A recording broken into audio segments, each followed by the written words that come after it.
Jean-Christophe est remorqueur depuis 7 ans. C'est un véritable passionné de l'industrie. Quand j'avais 17 ans, je suis tombé en panne sur l'autoroute 40. Un dépanneur, il est tout de suite arrivé en premier sur les lieux. Il était calme, puis il a réussi à me calmer moi parce que j'étais pris dans la voie de gauche. Là, depuis ce temps-là, je me suis dit, moi, je vais aider les gens. Je n'ai pas toujours été bon à l'école, mais je sais me servir de mes mains. C'est vraiment gratifiant comme travail. 10-4, je suis en direction. Il m'a invité à l'accompagner sur les routes quelques heures pour que je comprenne bien sa réalité. On se fait envoyer promener par plusieurs personnes parce qu'on bloque une voie, on est dans leur chemin ou on roule pas assez vite pour eux. L'impatience des gens, c'est rendu quelque chose de très dangereux.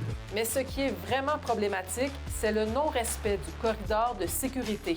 Le monde ne porte pas attention à ça, ils continuent à rouler à pleine vitesse sans ralentir. Est-ce que ça arrive souvent? Quotidiennement, à tous les jours. Voici un exemple qu'il a capté il y a 2 semaines. On voit dans mon miroir mon cône qui a été frappé, mes fleurs qui ont été écrasées par les personnes qui ne se tassent pas du tout. Le monde n'a aucune notion du corridor de sécurité. C'est quelque chose qui nous met vraiment en danger. Sur l'autoroute 20, il y a 2 ans, un de nos employés qui s'est fait frapper, heureusement, il était dans le camion. Mais le camion était perte totale, puis notre employé est en arrêt de travail. C'est pas juste le travail qu'on a à faire, il peut arriver un accident. T'sais, on est appelé à grimper sur les camions. Ça peut arriver que quelqu'un tombe à côté du camion. S'il y a quelqu'un qui passe à 100 km/h à côté, ça peut être fatal.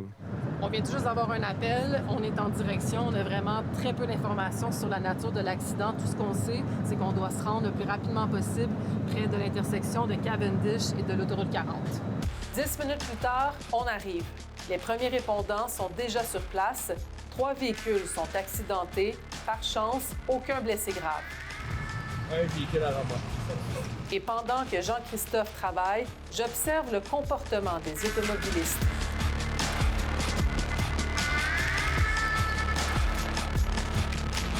En seulement 1 minute 20, 13 véhicules n'ont pas respecté le corridor de sécurité, dont 2 poids lourds.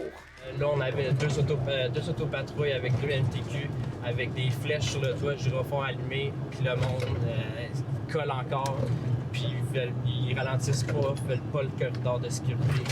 Donc, même avec leur présence, c'est toujours un danger. Malgré d'innombrables campagnes de sensibilisation et le risque d'avoir une contravention, le constat sur le terrain est clair. Le message passe difficilement auprès des automobilistes. Prenez votre mal en patience quand vous nous voyez. Nous autres aussi, on veut rentrer chez nous le soir. On est là pour vous, on est là pour votre sécurité. Quand vous en avez besoin, moi, j'aimerais ça que vous nous respectiez puis que vous faites le corridor de sécurité si vous le pouvez. Quand vous ne pouvez pas, faites juste au moins ralentir, vous écarter le plus possible. Jean-Christophe continuera sa journée de travail en espérant que son message soit compris. À Montréal, Marie-Michelle Lauzon pour Nouveau Info.